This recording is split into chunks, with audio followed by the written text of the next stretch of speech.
इस पावन पर्व में असत्य पर सत्य की विजय हुई। मर्यादा पुरुषोत्तम भगवान श्री रामचंद्र जी ने लंका विजय प्राप्त कर वापस अयोध्या आए।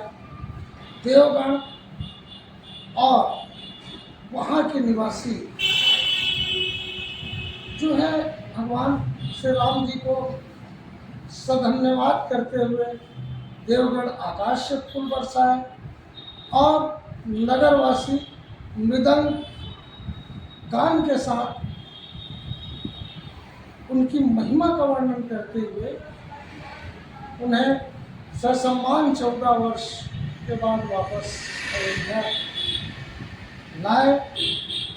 उनकी आगमन में पलक पावड़े बिछाए गए। लेकिन अब आधुनिकता पर्वों को निगलती जा रही है। इस मामले को लेकर के हमारे बीच एक चिंतक है जो अपना स्वयं परिचय बताए।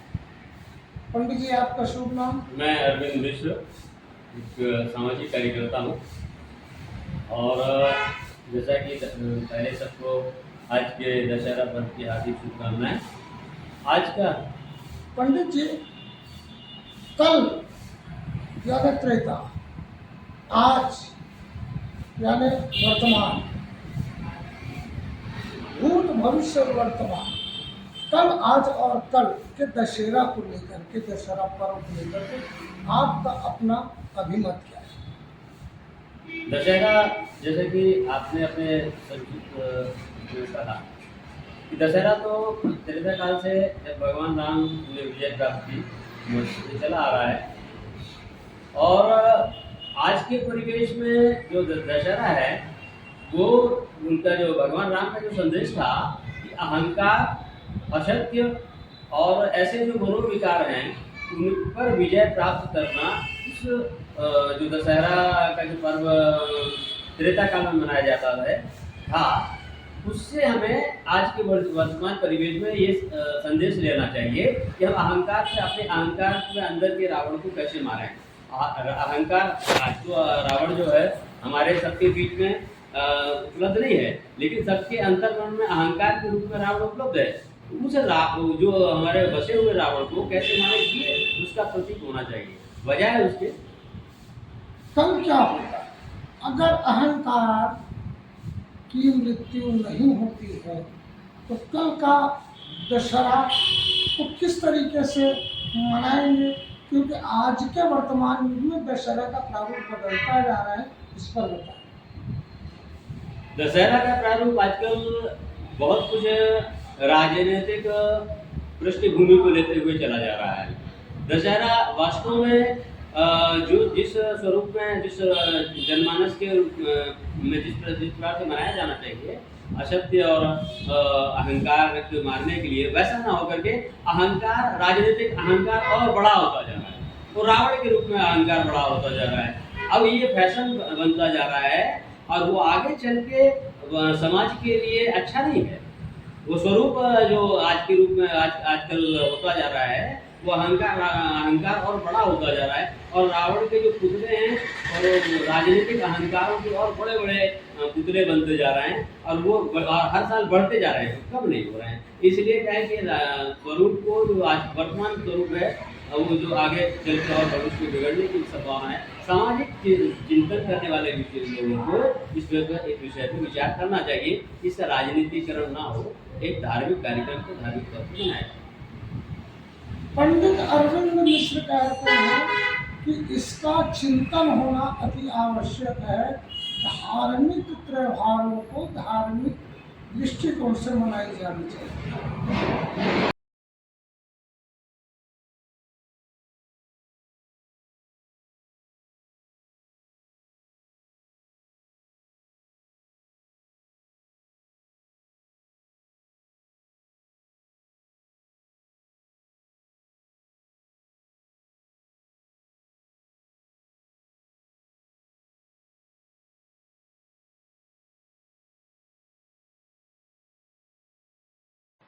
जी आचार्य जी प्रणाम। छत्तीसगढ़ आज तक में आपका स्वागत है।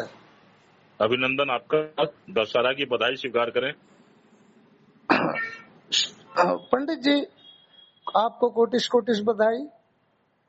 पंडित जी जी हमारा एक विषय है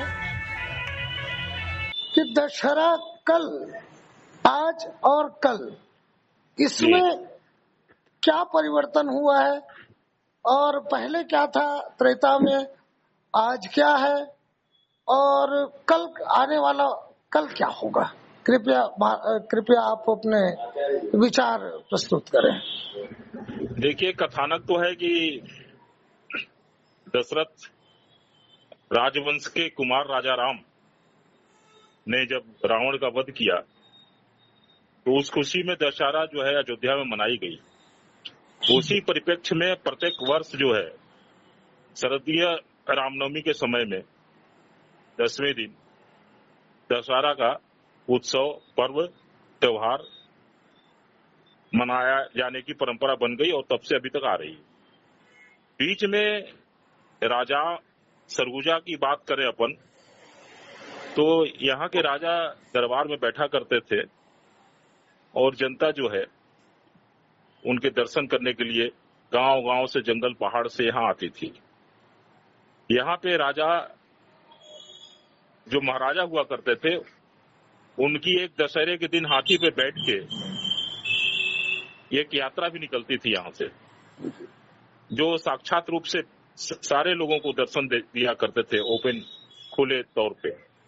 बड़ी श्रद्धा थी लोगों की और ऐसे महाराजा भी हुआ करते थे जो जनता के प्रति समर्पित थे, उनके दुख दर्द में सहभागी थे।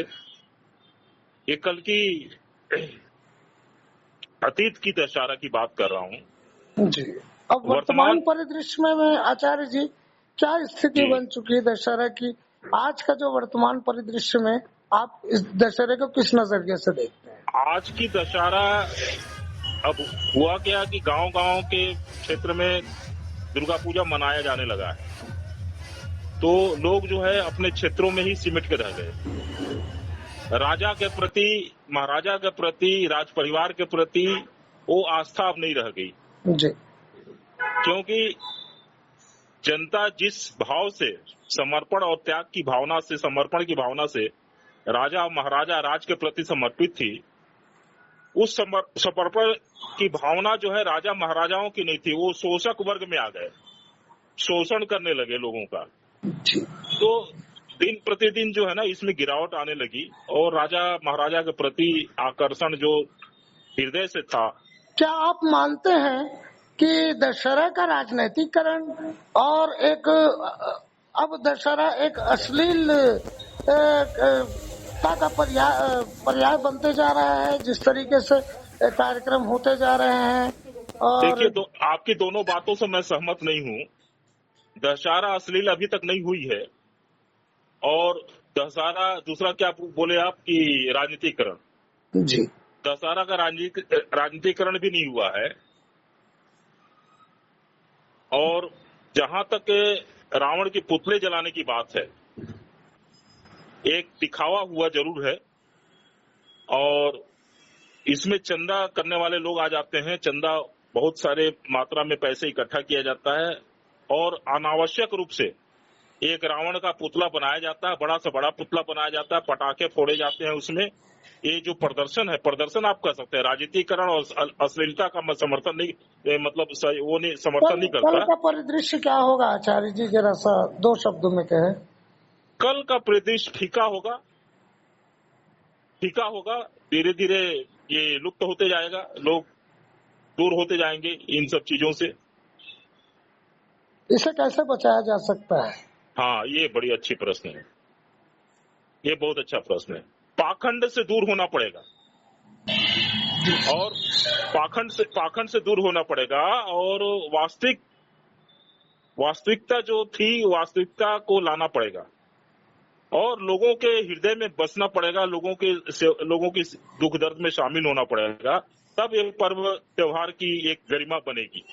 और इसको राजा महाराजाओं को अपने अपने क्षेत्रों में करना चाहिए। और जहाँ राजा महाराजा नहीं है वहाँ दशहरा की जो समितियां हैं, संस्थाएं हैं, उनको सरगुजा करनी ही चाहिए, नहीं, और प्रदेश विशेष करके हिंदू संगठन के लोगों को समाज करना से चाहिए, आरएसएस को करना सामाजिक चाहिए। चिंतक इसलिए जो है और क्या नाम है, राजनीतिक भौड़ापन नहीं होना चाहिए। विश्लेषणकार जैसे आजकल सर, धन्यवाद आजकल आचार्य अभय नारायण पांडे ठीक को हमारे फोनों से से हम जुड़ने के पूछे लिए। कि ओके, धन्यवाद। कल, आज और कल दशहरा को आप किस दृष्टि से देखते हैं? तो पंडित जी नमस्कार, आपका स्वागत है छत्तीसगढ़ आश्रम। धन्यवाद। बहुत अच्छा है आपका आज समसामयिक प्रश्न। और ये जो दशहरा है, कल, आज और फिर जो कल आएगा उसका, देखिए मूल रूप से हम सनातनियों के लिए दशहरा जो है सत्य पर असत्य पर सत्य की, अन्याय पर न्याय की और बुराई पर अच्छाई की जीत के रूप में मनाया जाता है। इसके दो प्रमुख कारण हैं। एक तो आज ही के दिन भगवान श्री राम लंकाधिपति रावण का वध किए थे उसके दुराचरणों के कारण, और एक महिषासुर का वध हमारी देवी माता जी की थी। इन दोनों की ही याद में ये पर्व मनाया जाता है, सनातनी लोग मनाते आते हैं। कल के दिन तक ये होता था कि देखिए 9 दिन तक जो भी सनातनी थे, धर्मो रक्षति रक्षितः, अपनी धर्म की रक्षा के लिए शास्त्र विधि से पूजा करते थे, नवरात्र में उपवास रहते थे, शास्त्रों का चिंतन करते थे, और आज 10वां दिन शस्त्र की पूजा करते थे, क्योंकि अन्याय और दुराचार के खिलाफ शस्त्र भी उठाना अति आवश्यक है। पंडित जी, ये रही धार्मिक पर्व को किस तरह से प्रतिपादित किया जाना चाहिए, लेकिन ये कल था और आज के परिवेश में दशहरे का जिस आलम को आप देख रहे हैं और जिस तौर तरीके से मनाया जा रहा है कि वहाँ पर भक्ति कम और आधुनिकता का बहुत ज़्यादा होड़ लगा हुआ है, इसको आप किस नज़रिए से देखते हैं? जी जी, उसी पर आ रहा हूँ मैं। ये तो पहले का मैं बता दिया। अब वर्तमान में अभी देख रहे होंगे कि ये धार्मिक स्थलों पर जो अनुष्ठान किया जा रहा है, वहाँ पर फूहड़ गाने बज रहे हैं और फूहड़ नाच हो रही है, बुलाकर नर्तकियों का, और बॉलीवुड के कलाकार लोग आ रहे हैं। जबकि इस अनुष्ठानों में आना किसको चाहिए था? धर्माचार्यों को। अब यहाँ तक हो गया, ये अभी तक का चल रहा है, इसके बाद का आगे अब देखिए कि और कहाँ चला जाएगा। अब देखिए एक त्योहार के रूप में मनाया जाता है, आज रावण का दहन भी होता है। तो वर्तमान समय में जो मैं देख पा रहा हूँ कि सत्य पर झूठ की, जनता की लूट की, अपराधियों की छूट की और भ्रष्टाचारियों की एकजुट की जो एक कथा चल रही है, आज उन्हीं लोगों के द्वारा इसके नायक बन गए हैं। बनाने के लिए रावण का सबसे बड़ा पुतला बनाएंगे, जाकर के उनका दहन करेंगे। ये बताइए किसी भी लोग को, आप भी पत्रकार हैं, बुद्धिजीवी हैं, कि आप वो जो दहन किया जाता है किसी का भी, कौन करता है? उसके परिजन करते हैं। तो जब ये लोग उसका लंकापति रावण का दहन करते हैं, उसके दुराचरण का दहन नहीं करते, उनके आत्मा में उसका जो अच्छाई था उसको तो भूल जाइए, जो उसका बुराई था उनसे बढ़ चढ़ करके ज़्यादा बुराई जिनके अंदर है, वो लोग आज लंकापति रावण का दहन करते हैं। और दहन करने के बाद वो हमेशा अशुद्ध रहते हैं। वो जब दहन किए उनके परिजन बन के, तो उनको दशगात्र भी करना चाहिए, बाल भी छिलवाना चाहिए, मुंडन कराना चाहिए, एकादशा करना चाहिए। इसके बाद ब्रह्म भोज करके अपने को कम से कम सुचिता लाना चाहिए, पवित्र होना चाहिए। तो ये त्यौहार के रूप जो मना रहे हैं, तो मेरे हिसाब से सही नहीं है। और ये तो सिर्फ धर्म के नाम पर, धर्म की आड़ और सनातन धर्म को बदनाम करने का काम कर रहे हैं। कल इसका स्वरूप क्या होगा?